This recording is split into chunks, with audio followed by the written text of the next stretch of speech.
Well, good afternoon again. You may see that I've now moved on to a different flat lay. That's mostly because I moved ahead with the other bra, and I've since realised a lot of people want to know about how I do the hand basting and the handwork. So I have started this one instead, and I'm going to go through how I do the hand basting and the handwork in detail. You can see that I've basted this section here, and I'm going to go through how I keep going after that. Couple of things that are different. For the side frame, I still cut out the lace in the same way with the lower point of lace on the lower point of lace line there. But then with the frame, I worked out that I'm better to actually extend this satin lining a bit longer, so that satin I cut to the end there, sorry, leaving a margin at the bottom with the satin, because then, and I'll show you when I get there, I'm going to, otherwise you end up with some of this, the scallop here not having satin behind it, and it looks much more lovely if you've got the satin extending all the way down. The sheer cup lining is still cut exactly the same way. And the same also applies to the bridge, obviously. You might also notice that this one is a 30E. This one I'm making for somebody else. I'm always running a few things together, like mixing up samples while I'm doing a sew along, while I'm testing for somebody. That's sort of the way it all goes for me. And I very much have to apologise for the state of my hands. I noticed when I was doing the video editing, and again now in winter, my hands get very dry, and you'll notice that they're often even blue because of the cold. I do find I use this particular hand cream, which I got from the UK, because it absorbs a bit more easily and doesn't use a residue. Because otherwise bits of dry skin snag on the fabric, or as you can see, I'll get a split and then I get blood on everything. So I try really hard to keep my hands continually moisturised.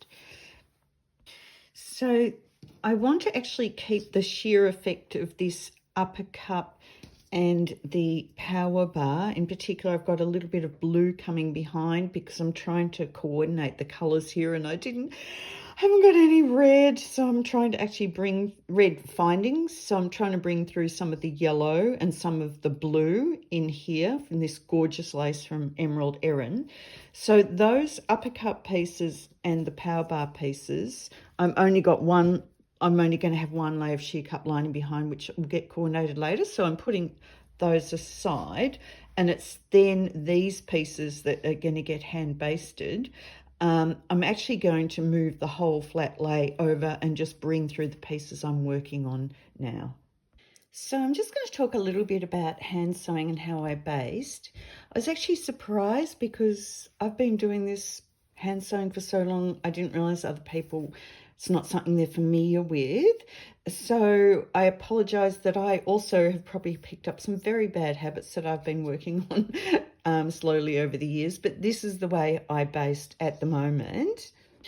So first of all, I've pinned the satin to the sheer cup lining, and I love these clover pins that I get from Helen at Nellie Jones, but they're clover glass head pins, and I find they're the perfect weight.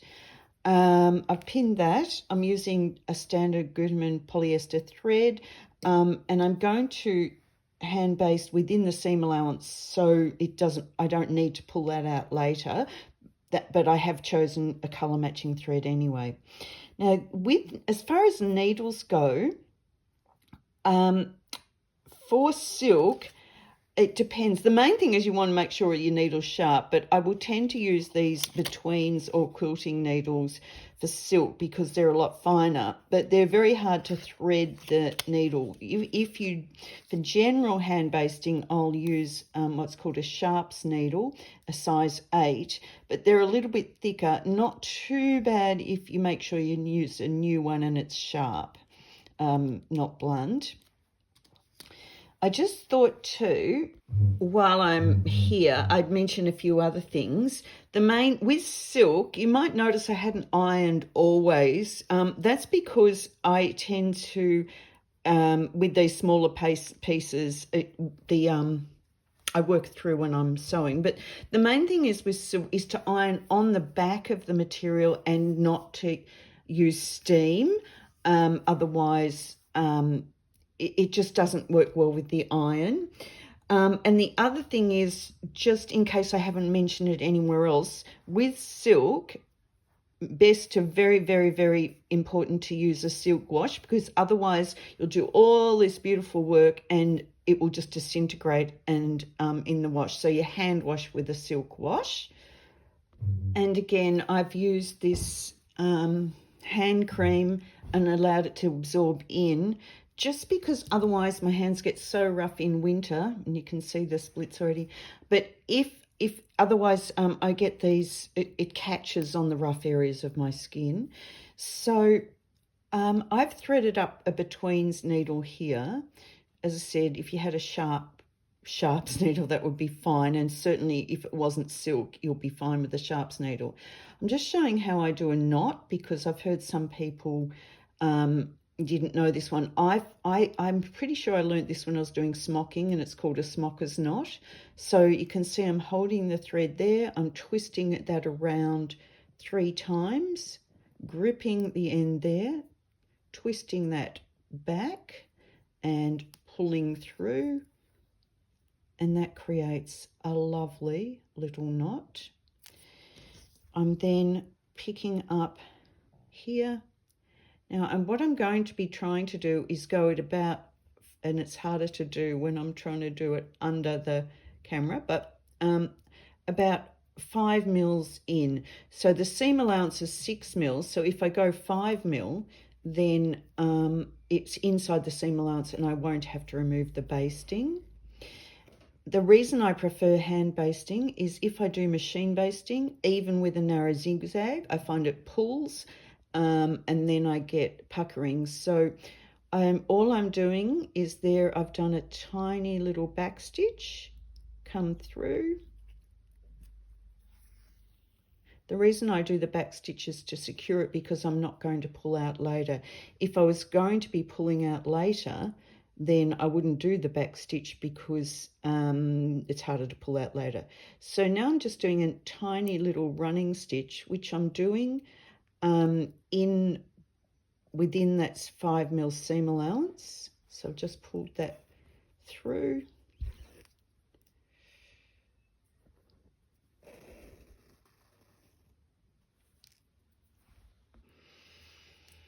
And then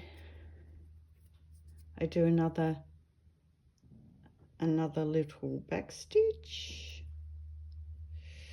running stitch all the way up to the corner. And I've heard people say that I suck through my teeth when I'm concentrating, so I hope that doesn't bother anyone. I'm trying not to do it.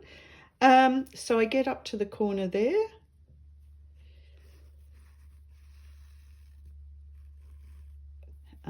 Pull that through.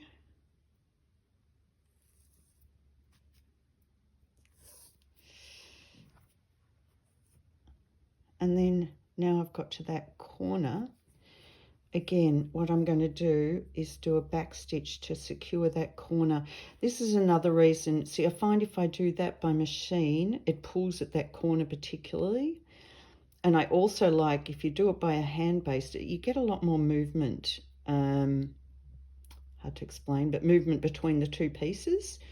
But you've still got the security of your sheer cup lining to create the structure, but you've got movement between the two pieces. And of course I can't see very well because there we go. And keep going, just using that running stitch again.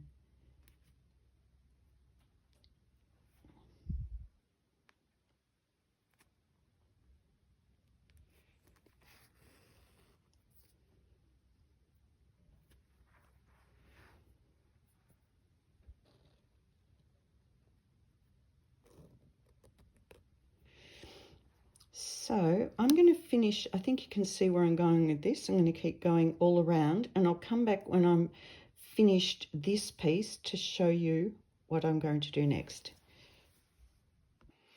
So I finally got to the end there, and then just to finish off, I just do one little back stitch. I don't bother sort of knotting off or anything. The back stitch is just to stop it unraveling. And then I'm going to cut that. And then what I'll do is lay the main pattern piece over, just to trim the edges, just to see that, so that I know it only seems like a tiny bit, but if that's translated over several pieces, it's going to affect our fit. So I'm going to now finish doing this piece, and after that I'm going to come back and show you how I do the frame pieces. Like I said, for this one, the upper cup and the power bar pieces, I'm not basting anything. And so I'm going to come back and do the frame, and then we're going to move on and do the machine sewing. Okay, moving on to the bridge. You might notice that I've cut the satin part lower. And I'm going to, and the reason I do that is I used to cut it along here, but then what happens is when you put your, it means that the satin finishes like that, which is okay, but then when you put your band and everything underneath, you've got this sheer effect. Now, I don't mind, if you want to keep that, that's fine, but what I've been doing instead now is doing this so that I get that silk coming all the way down, which is what I'm going to explain how I do now. But I was just reminded, so I just thought I'd mention while I was here, is that you might have noticed that these other pieces,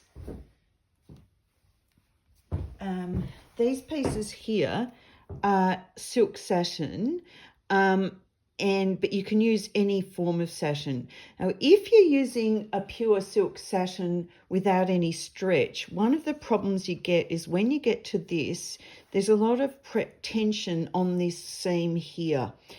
And I find it sometimes shreds. It's fine under the frame like that because it's supported with a lace and also a sheer cup lining behind. But if you were using a silk satin without any stretch, purely on a frame without any tulle, you might find that it shreds. And later in the instruction booklet, I've got how to put a reinforcement behind that seam. But I've learned over time that you're probably better for this section to use a silk that's got a tiny little bit of stretch, or even a really, really good quality polyester rather than a pure silk, because it will shred along there at that seam. Less likely again if you're using a silk wash. So you can see here for the side frame, I've extended this part down and I've basted all around, including all along the bottom edge here. Then using a really narrow zigzag, not narrow, but sorry, a zigzag 2.5, a standard zigzag 2.5, 1.5. I've gone all across there. And now I'm going to trim this and then repeat that process. So I've trimmed that away with a tiny pair of scissors, and then I'm going to go over that again with a narrow zigzag. So that's the side frame finished, and as I might have said, I'm just going to now trim the edges to even it up.